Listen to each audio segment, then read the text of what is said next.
Dalam Mazmur pasal 139 ayat 13 sampai 16. Sebab Engkaulah yang membentuk buah pinggangku, menenun aku dalam kandungan ibuku.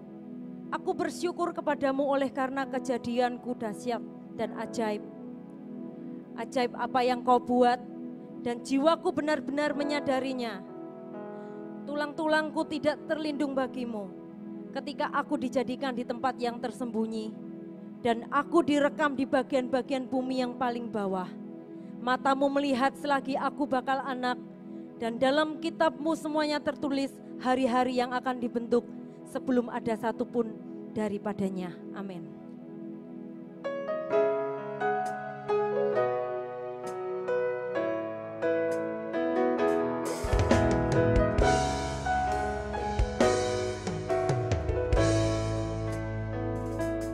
Tuhan yang selalu berkarya dalam hidupku,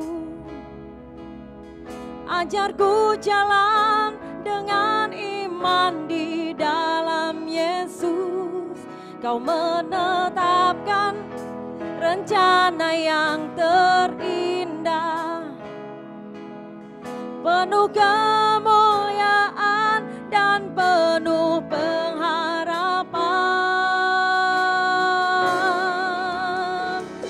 Sebab Tuhan mampu,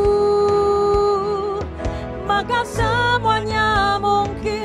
Sebab Tuhan berkehendak, maka semuanya jadi. Kemenangan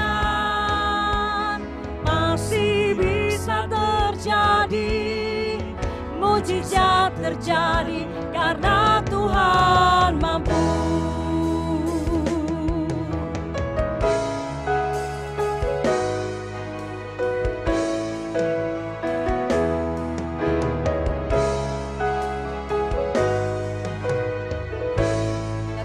Tuhan yang selalu berkarya, Tuhan yang selalu berkarya dalam hidupku,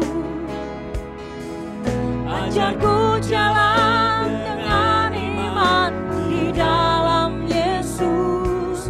Kau menetapkan rencana yang terindah, penuh kemuliaan dan penuh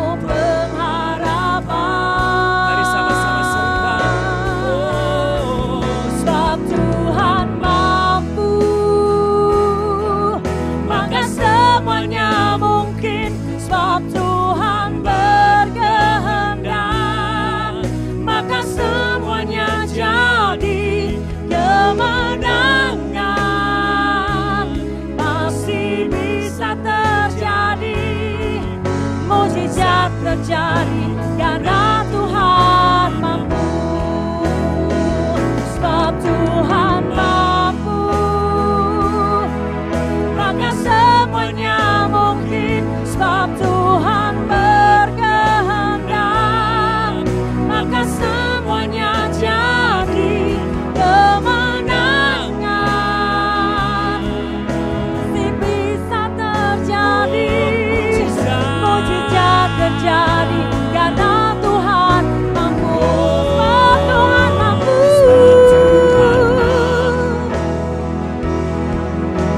semuanya mungkin. Sebab Tuhan berkehendak, maka semuanya jadi. Kemenangan masih bisa terjadi, mujizat terjadi karena Tuhan mampu. Kemenangan, kemenangan masih bisa terjadi, mujizat terjadi karena Tuhan mampu.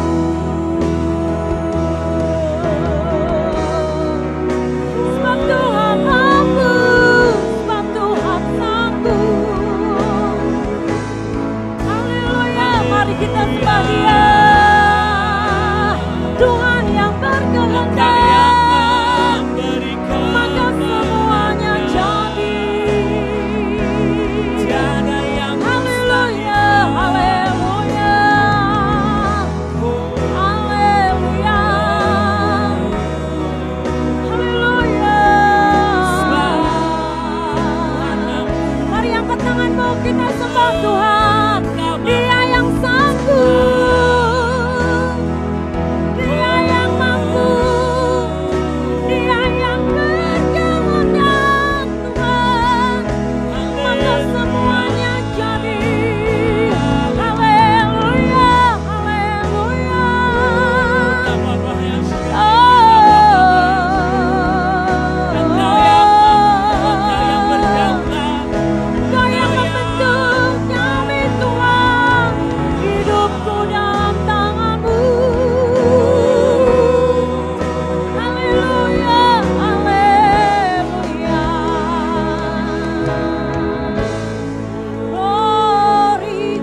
kehendak Tuhan, maka semuanya jadi. Engkau yang sanggup, Engkau yang mampu Tuhan.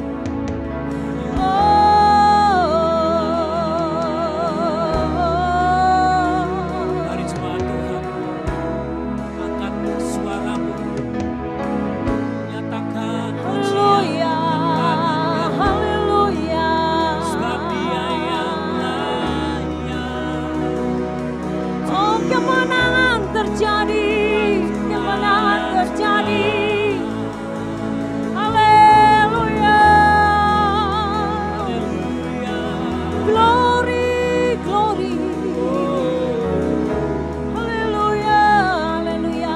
Mari kita sama kita katakan, sebab Tuhan mampu, maka semuanya mungkin.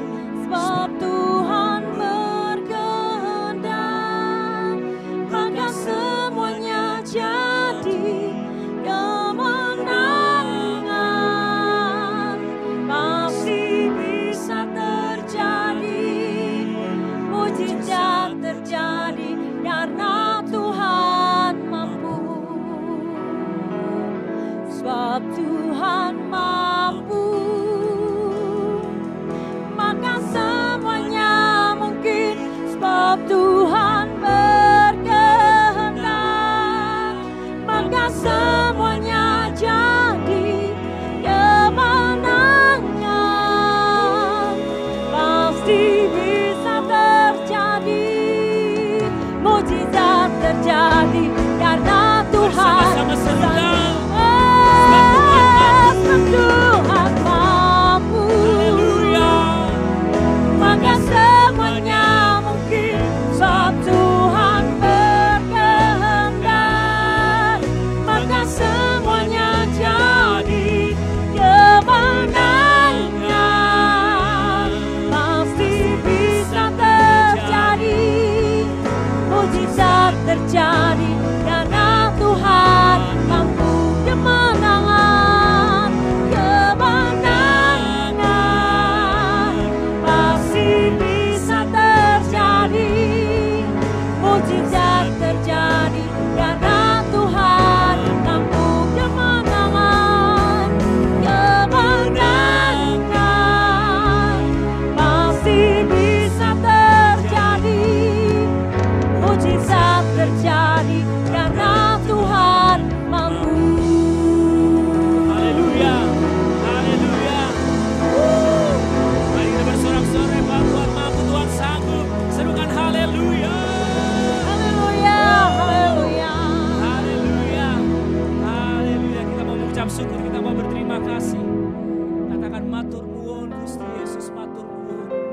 Haleluya.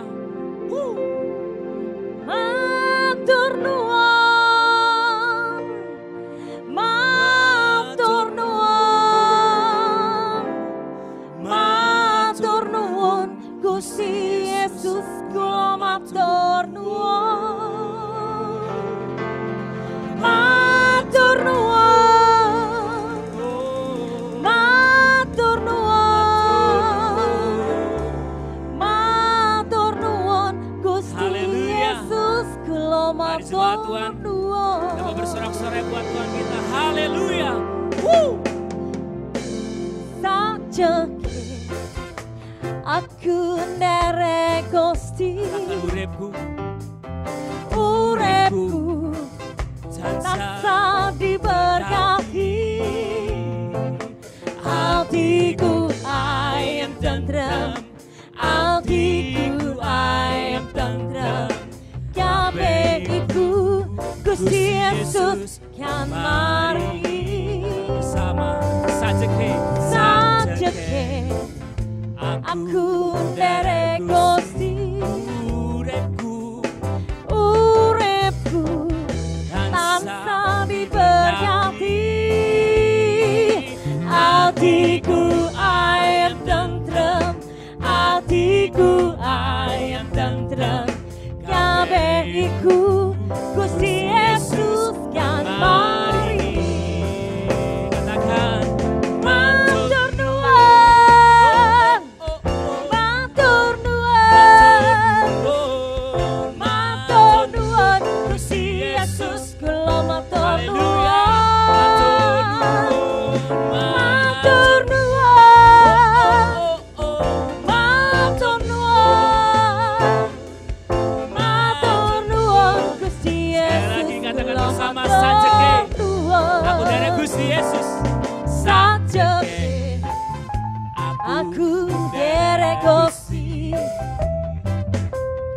uripku tansah diberkati.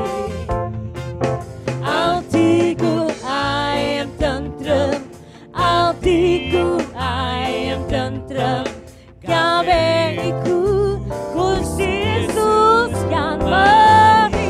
Serukan bersama-sama matur nuwun. Matur nuwun. Haleluya. Matur nuwun. Matur nuwun Gusti Yesus kula matur nuwun. Matur nuwun. Matur nuwun. Matur nuwun Gusti Yesus Mari kula coba Tuhan matur saja nyanyikan kata-kata matur nuwun. Matur nuwun. Matur nuwun. Matur nuwun Gusti Yesus kula matur nuwun. Dan lagi matur nuwun. Matur nuwun. Matur nuwun. Matur nuwun Gusti Yesus kula matur nuwun. Lagi matur nuwun. Matur nuwun. Haleluya. Matur nuwun. Matur nuwun Gusti Yesus kula matur nuwun. Matur nuwun. Matur nuwun. Matur nuwun Gusti Yesus kula matur nuwun. Matur nuwun Gusti Yesus kula matur nuwun. Matur nuwun Yesus kula matur nuwun.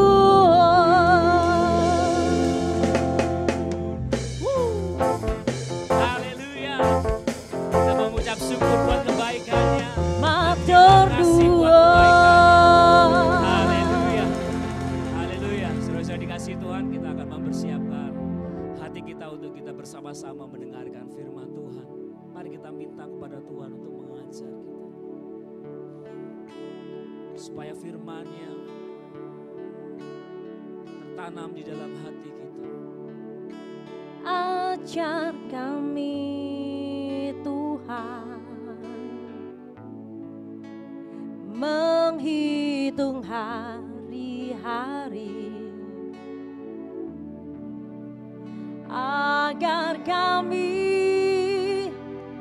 beroleh hati bijaksana.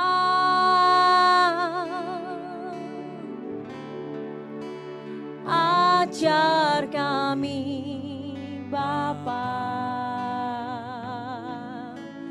hidup dalam jalan-Mu,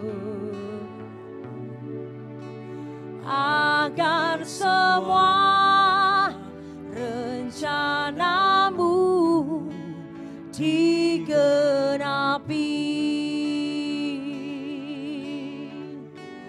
Mulialah nama-Mu Tuhan, dan ajaib jalan-Mu. Bimbing kami di setiap waktu. Besar setiamu Tuhan, agunglah karya-Mu. Yesus, kami bersyukur padamu. Ajar kami Tuhan menghitung hari-hari agar kami beroleh hati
perbaiki jalanmu,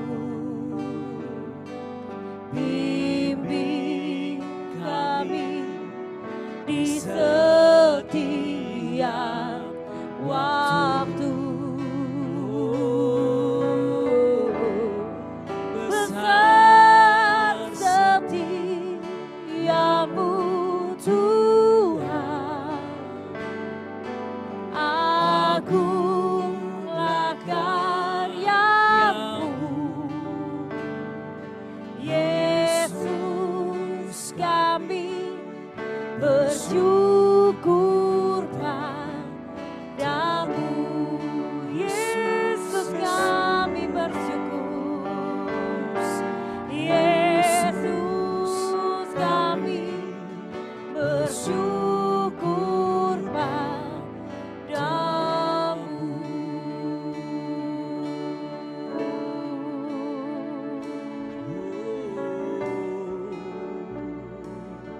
Terima kasih Tuhan, terima kasih Tuhan, terima kasih Tuhan. Kasih Tuhan, terima kasih. Kami bersyukur.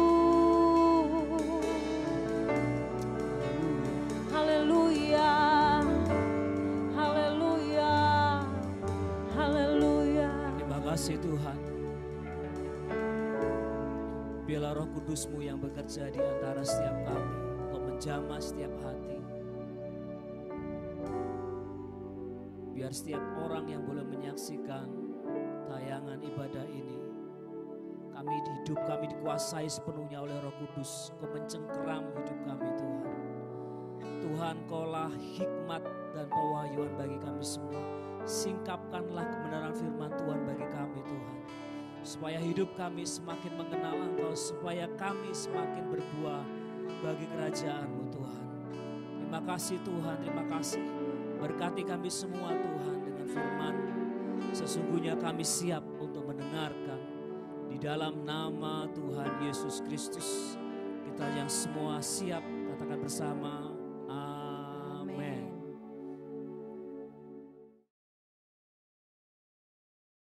Salam saudara-saudara dikasihi Tuhan. Beberapa waktu yang lalu saya membagikan ke saudara bahwa Roh Kudus, peran Roh Kudus bagi orang percaya adalah ia mendidik, membawa saudara dan saya untuk mengenal seluruh kebenaran. Nah, seluruh kebenaran yang dimaksudkan itu bukan aturan-aturan seluruh isi firman. Itu sebagian benar, saudara-saudara. Seluruh isi firman itu ada di dalam pribadi Tuhan Yesus. Firman menjadi manusia, yaitu Tuhan Yesus. Saudara-saudara, ketika saudara dan saya belajar untuk mengenal seluruh kebenaran, itu bukan dan tidak sama dengan ketika saudara mentaati aturan A, B, C, D, E dan banyak sekali aturan. Itu agama. Agama mengajar bahwa ketika saudara mentaati lebih banyak aturan, maka saudara lebih dekat dengan surga. Tidak, saudara-saudara. Saudara mengenal Tuhan Yesus, maka saudara akan dibawa Tuhan Yesus masuk ke dalam kerajaannya. Saudara-saudara perhatikan, suatu kali saudara-saudara ketika saya membersihkan gereja, saudara-saudara, di dalam benak saya, di dalam pikiran saya, Tuhan memunculkan satu pertanyaan yang membuat saya langsung terdiam, terduduk dan mikir, saudara-saudara. Pertanyaannya gini, saudara-saudara, mengapa hukum Taurat harus disederhanakan menjadi dua saja? Pertanyaan ini, saudara-saudara, saya pikirkan berulang-ulang, saudara-saudara. Saya terus pikirkan pertanyaan ini. Mengapa Tuhan Yesus menyederhanakan hukum Taurat? Saudara-saudara, di dalam Markus pasal 12 ayat yang ke-28. Lalu seorang ahli Taurat yang mendengar Yesus dan orang-orang Saduki bersoal jawab dan tahu bahwa Yesus memberi jawab yang tepat kepada orang-orang itu, datang kepadanya dan bertanya, hukum manakah yang paling utama? Saudara-saudara, ini adalah sebuah perbincangan, sebuah diskusi mengenai hal-hal soal-soal yang ada di dalam hukum Taurat, tata ibadah orang Yahudi. Dan muncullah sebuah pertanyaan yang ditanyakan oleh ahli Taurat. Saudara perhatikan latar belakang dari cerita ini, saudara-saudara. Ahli Taurat adalah pakar. Saudara-saudara, ahli Taurat itu para pakar dalam hukum Taurat. Jadi mereka ahlinya ahli, gurunya guru.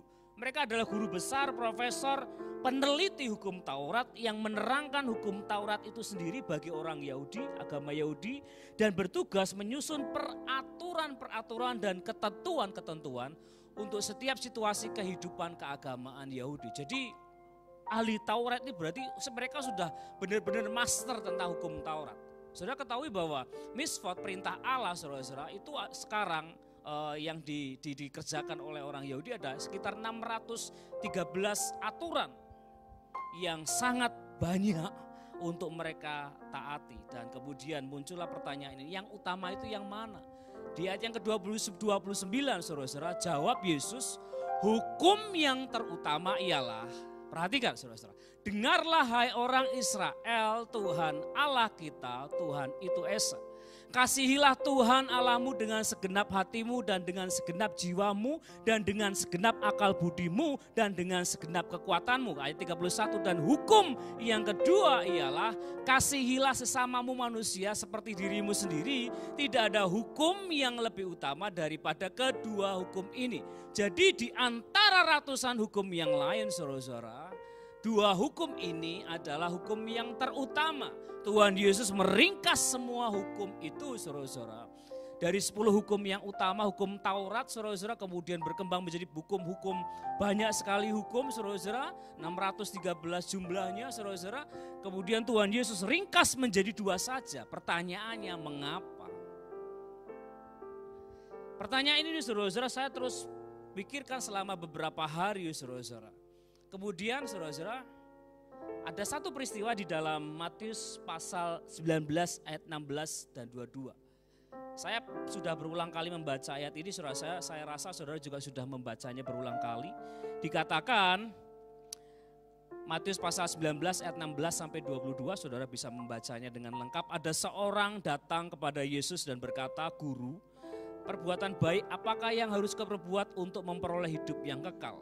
Kemudian kata orang muda itu kepadanya, semuanya itu telah kuturuti, apalagi yang masih kurang. Ayat yang ke-20. Jadi ketika ia bertanya perbuatan baik, apa yang harus kulakukan supaya memperoleh hidup yang kekal? Ia merasa bahwa ia sebenarnya sudah punya tiket. Jadi ia hanya sebenarnya ingin menunggu jawaban dari Tuhan Yesus. Kamu sudah layak, karena dia berkata, aku sudah melakukan semuanya itu dari sejak mudaku. Di dalam Injil Lukas dikatakan dia sudah melakukan semua aturan itu sejak dari masa mudanya. Saudara-saudara, orang muda yang kaya ini saudara-saudara merasa bahwa sudah mengerjakan semuanya. Tetapi ia kemudian saudara-saudara, oleh Tuhan Yesus diberikan satu perintah seperti ini. Jika engkau ingin sempurna, maka jualah seluruh hartamu dan berikan kepada orang-orang miskin. Dia kaget saudara-saudara. Nah, pertanyaan yang tadi ditanyakan kepada saya, jawabannya di situ saudara-saudara. Kadang-kadang kita merasa bahwa kita sudah melakukan banyak hal. Aturan A, aturan B, aku sudah kerjakan itu. Perintah yang A, yang B, yang C, aku sudah kerjakan semuanya itu. Tetapi kita melupakan esensi. Kenapa harus ada hal-hal seperti itu? Saudara-saudara, agama memaksa kita untuk berpikir bahwa mentaati seluruh aturan itu sama dengan benar. Tetapi Kristus mengajarkan sebaliknya, saudara-saudara. Kenapa hanya diringkas jadi dua, saudara-saudara? Kenapa Tuhan Yesus katakan kasihilah Allahmu, kasihilah sesamamu manusia? Karena kasih adalah puncak dari kebenaran. Saudara-saudara, kita saudara-saudara seringkali berpikir bahwa yang namanya kebenaran itu berarti aturan. Jika saudara menerapkan aturan, maka disitulah kebenaran. Apa yang saudara dapati ketika saudara menerapkan aturan? Ada pelanggaran-pelanggaran. Saudara-saudara, di dalam 2 Petrus pasal 1 ayat yang ke-5 sampai yang ke-8 dikatakan bahwa iman harus ditambahi dengan kebajikan, ditambahi dengan pengetahuan, pengetahuan ditambahkan penguasaan diri, ditambahkan dengan ketekunan, kesalehan ditambahkan dengan kasih akan saudara-saudara dan kasih kepada semua orang. Jadi puncaknya adalah kasih. Saudara-saudara yang dikasihi Tuhan, bentuk paling nyata dari kebenaran adalah kasih. Katakan amin. Ketika Tuhan Yesus ada di atas kayu salib, saudara-saudara, itu adalah puncaknya kasih Allah. Allah mengasihi manusia berdosa. Allah menjangkau orang-orang seperti saudara dan saya. Orang-orang berdosa yang tidak layak. Allah mengasihi orang-orang berdosa. Dan Tuhan Yesus di atas kayu salib berkata demikian, saudara-saudara. Ampunilah mereka karena mereka tidak tahu apa yang mereka lakukan. Saudara-saudara dikasih Tuhan, puncaknya adalah Tuhan Yesus memberikan pengampunan. Dan kemudian Tuhan Yesus belum mati, saudara-saudara, ia menanggung dosa saudara dan saya. Jadi saudara-saudara, kasih adalah puncak dari semua kebenaran. Jika saudara dan saya tidak bisa mempraktekkan hal ini dalam kehidupan sehari-hari, saudara-saudara, maka kita perlu bergumul lebih keras lagi, bergumul lebih keras lagi, saudara-saudara, berusaha lebih keras lagi, saudara-saudara, supaya apa, saudara-saudara?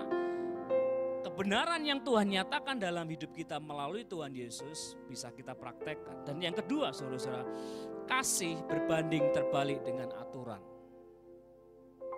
Kenapa Tuhan Yesus harus meringkas menjadi dua, saudara-saudara? Yang dibutuhkan manusia itu bukan aturan. Yang dibutuhkan manusia adalah kasih. Katakan amin. Saudara-saudara perhatikan seperti ini. Jika saudara memberikan perintah, aturan kepada anak-anak saudara sebagai orang tua, saudara berikan 100 perintah, berapa perintahkah yang akan mereka langgar? Berapa banyak, saudara-saudara? Ada banyak. Bisa jadi 20% mereka akan langgar, 30%, 40%, 50%. Bisa jadi 110% mereka langgar. Ya, aturan belum saudara tulis, saudara buat, mereka sudah langgar duluan, saudara-saudara. Jadi saudara-saudara, caranya gini, saudara-saudara. Kasihilah mereka, maka mereka semakin tidak membutuhkan aturan. Saudara-saudara pahami ini baik-baik, saudara-saudara. Ketika Tuhan Yesus meringkas seluruh hukum menjadi dua hukum yang utama, itu artinya, saudara-saudara, itu artinya saudara dan saya belajarlah mengasihi Allah dengan segenap hatimu, belajarlah mengasihi sesamamu, maka saudara tidak butuh aturan yang lain. Katakan amin. Saudara tidak butuh aturan yang lain karena itu sudah paling padat, paling utama. Ketika saudara mengasihi istrimu, saudara mengasihi suamimu, saudara mengasihi anak-anakmu, mereka tidak butuh lebih banyak aturan supaya mereka taati, supaya mereka disebut layak menjadi anakmu. Enggak, saudara-saudara. Tetapi ketika mereka belajar melihat contoh kasih, ketika mereka melihat contoh kasih, mereka tidak perlu banyak aturan. Yang terjadi ketika saudara menerapkan lebih banyak aturan, maka akan ada lebih banyak pelanggaran. Semakin kita sulit mengasihi. Tapi saudara-saudara, tunjukkanlah kasih yang nyata. Saudara-saudara, kasih berbanding terbalik dengan aturan. Kenapa harus dua aturan ini yang dijadikan oleh Tuhan Yesus sebagai aturan yang utama? Karena saudara-saudara, dengan saudara melakukan dua hal ini, saudara-saudara, saudara tidak butuh aturan lain. Agama mendidik kita untuk mentaati aturan dan membuat aturan. Ketika saudara mentaati aturan, saudara merasa, oh sudah layak masuk surga. Tetapi Tuhan Yesus tidak seperti itu. Apakah di dalam aturan itu saudara mengasihi Allah? Belum tentu. Saudara mungkin hanya takut masuk neraka gitu aja. Saudara mungkin hanya takut tersiksa dalam api kekekalan. Itu aja. Tapi tidak ada kasih di dalam semua ketaatan saudara. Tuhan mau supaya saudara taat atas dasar kasih. Tuhan mau anak-anaknya mengasihi ia, Bapa yang di surga, taat oleh karena mengasihi, bukan karena takut oleh hal-hal yang lain. Takut akhir zaman, takut kena corona, takut kena azab seperti sinetron-sinetron, saudara-saudara. Tidak, saudara-saudara. Tuhan mau supaya anak-anaknya mengasihi dia karena cinta. Amin, saudara-saudara. Kasih berbanding terbalik dengan aturan. Jadi apa yang sebenarnya sudah mulai kerjakan saat-saat ini? Mari saudara-saudara kita balik, saudara-saudara. Kita lebih belajar untuk mengasihi, meskipun itu sangat sulit. Mari kita mulai dengan diri kita sendiri. Apakah saudara mengasihi dirimu sendiri? Apakah saudara menghargai dirimu sendiri? Dengan cara saudara berkata-kata, dengan cara saudara bertindak, dengan cara saudara makan, apakah saudara menghargai dirimu sendiri? Apakah saudara mengasihi dirimu sendiri? Mari kita mulai dari diri kita sendiri. Amin, saudara-saudara. Saudara dipanggil untuk menjadi berkat. Saya dipanggil untuk jadi berkat. Mari kita mulai dari diri kita sendiri. Mari kita bersama-sama berdoa, saudara-saudara. Terima kasih Tuhan Yesus, terima kasih.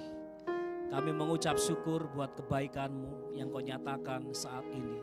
Tuhan Roh Kudus menyingkapkan kebenaran-Mu bagi kami semua.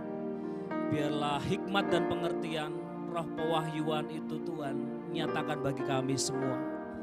Bagi setiap kami yang melihat, mendengarkan, menyaksikan tayangan ini, Tuhan Roh Kudus, Engkau menyingkapkan hal-hal yang baru bagi kami semua. Supaya kami mengasihi Tuhan, supaya kami belajar mengasihi Allah, mengasihi sesama kami, dan hidup di dalam seluruh kebenarannya Tuhan. Terima kasih Tuhan, terima kasih Tuhan. Mari jemaat Tuhan, angkat kedua tanganmu kepada Tuhan.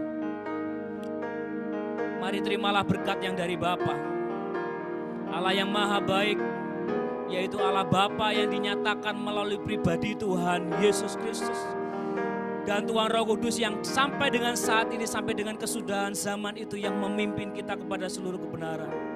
Jemaat Tuhan, terimalah berkat yang terbaik yang dari sorga yang Bapa sediakan, yang Bapa sudah janjikan, dan Tuhan yang Tuhan nyatakan melalui Tuhan Yesus. Dari saat ini sampai dengan selama-lamanya. Terimalah berkat di dalam nama Bapa, Putra, dan Roh Kudus di dalam keluargamu, di dalam pekerjaanmu, di dalam studimu, di dalam segala sesuatu yang engkau kerjakan. Tuhan membuat kita berhasil dan berkelimpahan. Terima kasih Tuhan, di dalam nama Tuhan Yesus Kristus. Kita semua yang percaya katakan bersama, amin.